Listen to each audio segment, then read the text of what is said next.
আমি একটা জিনিস খেয়াল করে দেখলাম যে সবাই কম বেশি জুলুমকারী। হয়তোবা আমিও। আল্লাহ মাফ করুক, আল্লাহ হেফাজত করুক। চেষ্টা তো করি জুলুম না হোক আমার দ্বারা।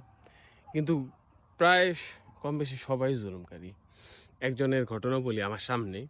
সে মানে তার ওয়াইফের সাথে কথা বলতেছে। তার ওয়াইফ তার জিনিসপত্র প্যাকিং করার ব্যাপারে কথা বলতেছিল। তো তার একটা জিনিসের কথা বলছে যে এটা কি নিব কিনা? তো স্বামীর হয়তো মেজাজ খারাপ ছিল কোনো একটা কারণে। তো তাকে একটা খারাপ উত্তর দিল।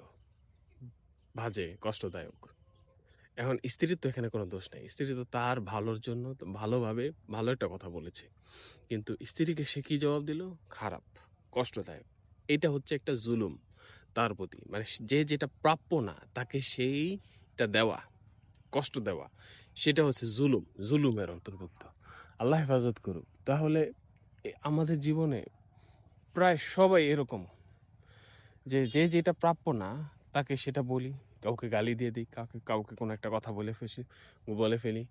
তো এগুলো সবই জুলুম, জুলুমের অন্তর্ভুক্ত। আল্লাহ হেফাজত করুক। আমরা মনে করি যে ও হচ্ছে জুলুম, কেউ টাকা আত্মসাৎ করছে, কেউ জমি আত্মসাৎ করছে, এরা হচ্ছে জুলুমকারী। আসলে না, জুলুমকারী সবাই কম বেশি, কোনোটা ছোট কোনোটা বড়। তো সাবধান থাকার চেষ্টা করবেন এবং যে যেটা প্রাপ্য না তাকে তার সাথে সেই ব্যবহার করবেন না। এটা হচ্ছে সর্বপ্রথম কথা। হ্যাঁ, যদি রাগের কোনো বিষয় হয়, রাগের কোনো কারণ হয়, আপনি রাগ করতে পারেন। কিন্তু এর মানে এই না, আল্লাহ হেফাজত করুক, পড়ে যেতে নিয়েছিলাম। কিন্তু এর মানে এই না যে আপনি কারোর সাথে জুলুম করবেন। কারণ হচ্ছে জুলুমকারী আযাব কিন্তু অনেক ভয়ানক। এটা মনে রাখার চেষ্টা করবেন ইনশাআল্লাহ। ঠিক আছে?